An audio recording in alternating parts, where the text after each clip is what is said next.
What is going on, everybody, and welcome back to another tips and tricks video. Now, this is an ultra short one. I have been struggling with putting drawings on the back of my canvases. I've really been challenging myself to put more canvas drawings on.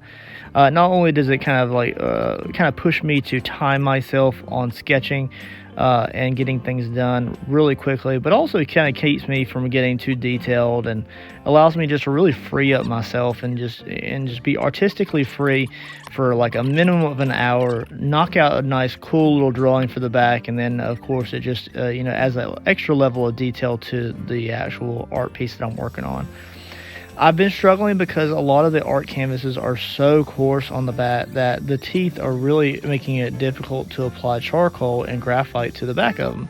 Yeah, it really is a really cool kind of gritty effect, and you can kind of blend them a little bit.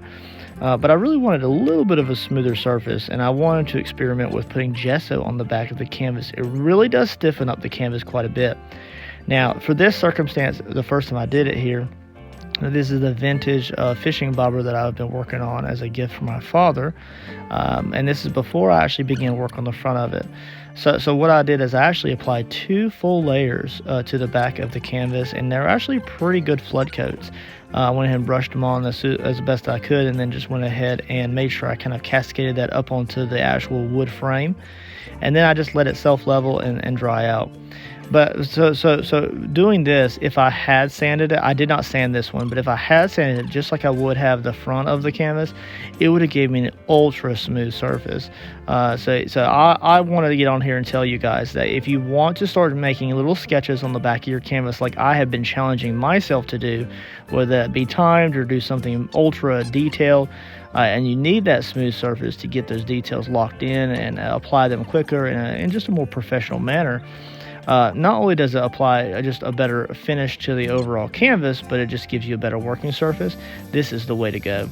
Yes, you're using a little bit of gesso to cover up that back portion, but if you were doing a large scale canvas, you could just do a small portion of it, do your sketch, and then just leave the rest of it raw canvas.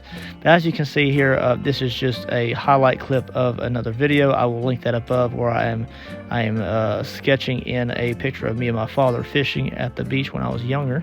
After all, it's a gift for him, but as you can see, the charcoal is going down quite easily, so is the graphite, and it's working very good.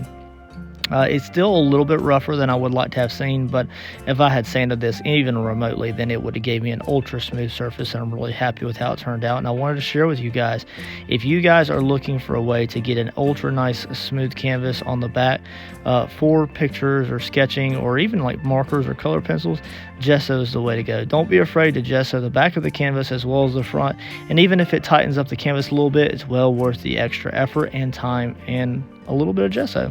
Thanks, guys.